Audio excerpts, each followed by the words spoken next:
So in today's video, I'm going to go ahead and give you guys an update on the biker tank and a little bit on the Adenoid tank. There's a common change that I did for both of these aquariums, and they're related to the substrate. If this is your first time here, my name is Brian, and I make all kinds of freshwater fish keeping videos. In this channel, I'll cover things like DIY projects related to the aquarium hobby, along with giving you guys updates on all of my fish. So if you like what you're checking out, stay tuned and hit that subscribe button, and I appreciate your support. So the reason why I wanted to make a whole video on substrate is because I've noticed that fish change colors when it comes to their surroundings. The perfect example is my Giardini. When I first had my Giardini, I put him in an all black tank. Black background, black sides, and black sand. And that fish darkened up immediately, which made him look really, really good. I'll go ahead and give you some examples of when I had my Giardini in black sand, and you can see how dark it is and how nice it is. Some people actually thought it was a black arowana, but I had to clarify that it was just a Giardini in a black environment. So speaking of color change, this also happened with my Adenoids. So if you see in the video of me getting my Adenoids, you notice that all three of the Adenoids came in black. I thought that the Adenoids were a specific type of species that were just kind of darker than the others, but in reality they were just stressed out, or it could have been the environment that they were in. When I purchased these three Adenoids, they were in a blacked out aquarium, and they seemed to be fine. They seemed to be really, really good, and they seemed to be not stressed at all. When I went ahead and put them in my tank, they lightened up completely, lost their patterns, and I immediately thought it was stress. So I went ahead and tried to change up the environment by adding some sand into the aquarium. The threadfin Aquariums loved it. They went ahead and started sifting the sand, just like my two geos out here. And my three Adenoids love it as well, because two of the Adenoids, they started to develop more color. Their colors looked a lot more rich. You can kind of start seeing their patterns more. But one Adenoid is still colorless. I'm not too sure what's going on there. He might just be like an unstable Adenoid at this point. But I'm hoping that their colors would come out eventually. Just gotta give them some time. So I definitely haven't forgot about my goldfish. I don't want to add much sand into the goldfish tank because this goldfish tank is very, very deep. When it comes to being really deep, it's hard for me to kind of clean the sand because it's in a trash can. So I went ahead and put the Slate Rocks into that aquarium. So adding the Slate Rocks into the goldfish tank doesn't really add any more maintenance to it. It's just as easy as it was before. At the same time, I didn't really want to add the sand into the aquarium because I kind of wanted to keep it that type of color. The Slate Rocks matched the barrel pretty well, so I went ahead and just left it like that. And I personally think it looks good with the Slate Rocks inside. The goldfish don't seem to mind it, and it's not adding more to my daily tasks, so it's a win-win for me. And I needed somewhere to put the Slate Rocks because the biggest update for today's video is the Polypterus tank. So finding the perfect substrate was very, very difficult for me. The black substrate just completely darkens up your bikers. The light substrate washes out your bikers, and no substrate at all is, I guess it depends on your stand, your tank and whatnot, but for me it lightened up it just lightened it up and washed out all the colors. Finding this substrate right here, after all the recommendations I found online, through some of the comments that you guys leave too, I went ahead and settled with this substrate right here. Dude, look at that sand, man. There it is. There it is, dude. Look at this pattern right here, bro. This guy right here called up so crazy. Like, he's looking way better now. Way better. And this is not even like super red sand. Look at this Enley though.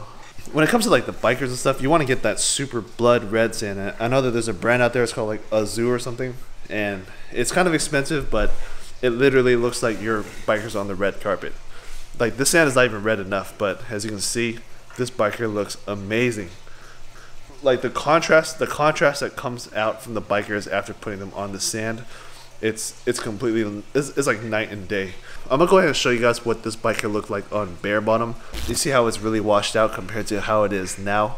Like, this is the difference, and this is what makes everyone's bikers look super crazy. I just hope this Enley right here doesn't change anymore. I think it's perfect the way it is right now. It's not too dark, it's not too light.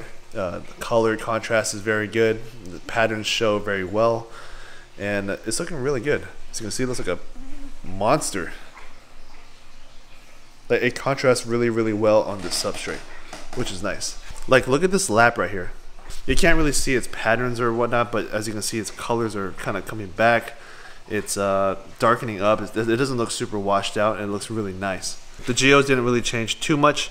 They might have gotten a little darker, but I think I probably preferred them on the tan sand, because when they were on the tan sand, they were kind of like metallic looking. On this darker maroon or darker reddish type of sand, they darkened up and they don't look as good as they did before. Along with this Adenoids, looks the same. Actually, it looks completely the same. Nothing really changed with him, but still a very curious, cool looking fish. See, just kind of, oh, breathing air. Yeah, he's a cool guy. So I'm sitting here editing this video and I didn't even explain what kind of substrate this is. I got this substrate from one of my buddies. He used to keep bikers a lot. He had a whole bunch and he just gave it to me in huge white bags that were kind of unlabeled and whatnot. From what I know is this sand is either garnet or quartz sand, but there's another brand that's called Azoo. You can find it online and there's other YouTube videos on it.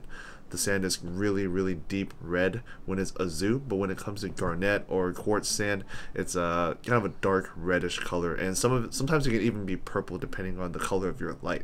So before you go out and get your substrate, make sure you do enough research, check the forums, check YouTube, and see what's working for other people, and hopefully what works for other people will work for you as well. So back to the video. But the biker I want to show you guys today isn't my captive bred lap, my geo, my Adenoids, or my Enley over there. It's actually this guy. I'm not too sure if you guys can see the difference or whatnot, but the guy in the middle is my wild caught lap, aka the PBL.